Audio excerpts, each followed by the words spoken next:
Capítulo 2. Quem é quem em King's Abbot? Antes de prosseguir com o que eu disse a Caroline e com o que Caroline me disse, talvez fosse apropriado passar uma ideia do que eu descreveria como nossa geografia local. Nossa vila, King's Abbot, penso eu, como qualquer outra vila. Nossa cidade grande é Cranchester, a 9 milhas de distância. Temos uma grande estação ferroviária, uma pequena agência de correios e 2 lojas de departamentos rivais. Homens saudáveis tendem a deixar o lugar cedo na vida, mas somos ricos em solteironas e oficiais aposentados. Nossos passatempos e recreações podem ser resumidos em uma palavra: fofoca. Existem apenas 2 casas de certa importância em King's Abbot. Uma é a King's Paddock, que Mrs. Ferrars herdou do marido. A outra, Furling Park, pertence a Roger Ackroyd. Ackroyd sempre me interessou por ser um homem que se assemelha a um nobre do campo, tanto quanto tal nobre deva parecer. Ele me lembra um esportista de rosto rosado que sempre surge no início do primeiro ato de um musical antigo, no qual os gramados da vila servem de cenário. Em geral, cantam uma canção sobre partir para Londres. Hoje em dia temos o teatro de revista, e o nobre do interior desapareceu dos musicais. É claro, Ackroyd não é de fato um nobre. Ele é um industrial de enorme sucesso que produz, eu acho, rodas para vagões. Ele beira os 50 anos de idade, com rosto corado e maneiras gentis. É unha e carne com o vigário. Contribui generosamente para os fundos da paróquia, embora os rumores sejam de que ele é extremamente sovina com seus gastos pessoais. Encoraja as partidas de cricket, clubes de jovens e institutos para soldados incapacitados. Ele é, na verdade, a vida e a alma de nossa pacata vila de King's Abbot. Quando Roger Ackroyd era então um rapaz de 21 anos, apaixonou-se e casou-se com uma linda mulher 5 ou 6 anos mais velha. Seu nome era Patton. Ela era viúva e mãe de uma criança. A história do casamento foi breve e dolorosa. Para ser direto, Mrs. Ackroyd era dipsomaníaca. Ela conseguiu se matar de tanto beber após 4 anos de casamento. Nos anos que se seguiram, Ackroyd não se mostrou disposto a entrar em uma segunda aventura matrimonial. O filho do primeiro casamento de sua mulher tinha apenas 7 anos quando a mãe morreu. Ele tem agora 25 anos. Ackroyd sempre o considerou como seu filho e o educou dessa maneira. Porém, ele tem sido um rapaz rebelde e uma contínua fonte de preocupação e problema para seu padrasto. No entanto, todos nós em King's Abbot gostamos muito de Ralph Patton. Para começar, ele é um jovem muito bonito. Como eu disse antes, estamos sempre prontos a fofocar em nossa cidade. Todos repararam desde o início que Ackroyd e Mrs. Ferrars se deram muito bem. Depois da morte de seu marido, a intimidade ficou ainda mais acentuada. Eles eram sempre vistos juntos, e se conjeturava livremente que, ao final de seu período de luto, Mrs. Ferrars se tornaria Mrs. Roger Ackroyd. Sentia-se, de fato, que havia uma certa adequação. A mulher de Roger Ackroyd tinha claramente morrido por causa da bebida. Ashley Ferrars tinha sido alcoólatra por muitos anos antes de morrer. Era apropriado que essas 2 vítimas do excesso do álcool pudessem compensar um ou outro por tudo o que haviam sofrido nas mãos de seus cônjuges anteriores. Os Ferrars vieram morar aqui fazia pouco mais de um ano, porém, um halo de fofoca envolvia Ackroyd havia muitos anos. Ao longo de todo o período de crescimento de Ralph Patton, até o final de sua adolescência, uma série de governantas administrou a casa de Ackroyd, e todas eram vistas com intensa suspeita por Caroline e suas comadres. Não é demais dizer que, por pelo menos 15 anos, toda a cidade esperava confiantemente que Ackroyd se casasse com uma de suas governantas. A última delas, uma mulher terrível, chamada Miss Russell, reinou inconteste por 5 anos, 2 vezes mais que qualquer uma de suas predecessoras. Havia uma sensação de que, se não fosse pelo advento de Mrs. Ferrars, Ackroyd dificilmente teria escapado. Isso e um outro fator. A chegada inesperada do Canadá de uma cunhada viúva acompanhada de sua filha, Mrs. Cecil Ackroyd, viúva do inútil irmão caçula de Ackroyd, foi morar em Furling Park e conseguiu, segundo Caroline, colocar Miss Russell em seu devido lugar. Não sei exatamente o que significa seu devido lugar. Sou um tanto frio e desagradável, mas sei que Miss Russell anda por aí com lábios cerrados e com o que posso descrever apenas como um sorriso azedo, e que professa sua profunda comiseração pela pobre Mrs. Ackroyd, dependente da caridade do irmão de seu marido. O pão da caridade é tão amargo, não é mesmo? Eu seria muito infeliz se não trabalhasse para o meu sustento.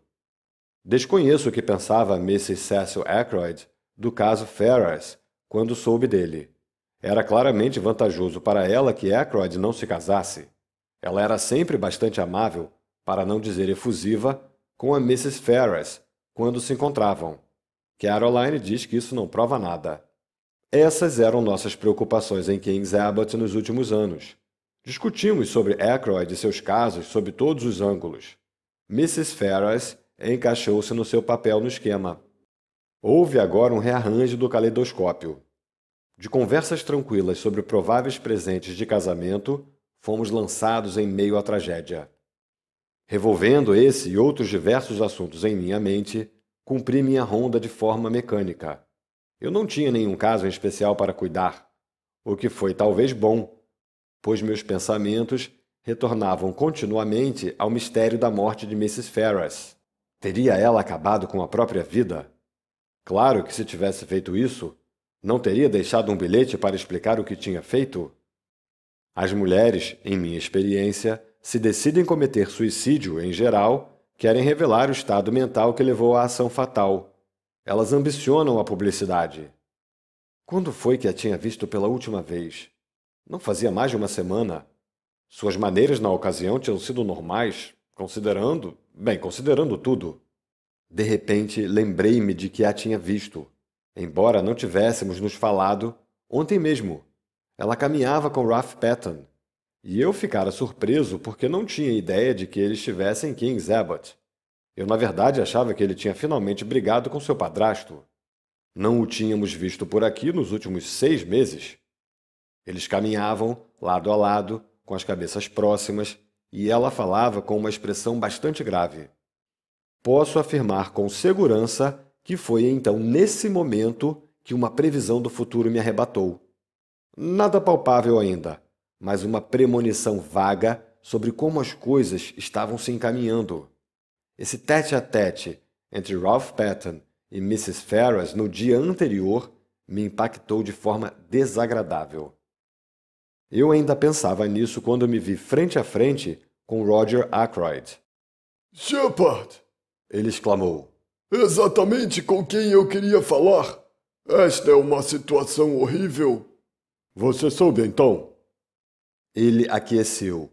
Eu podia perceber que ele sentira o golpe intensamente. Suas grandes bochechas rubras pareciam encovadas, e ele tinha uma aparência arrasada que destoava de seu costumeiro jeito jovial e vigoroso. É pior do que você imagina, ele disse baixinho.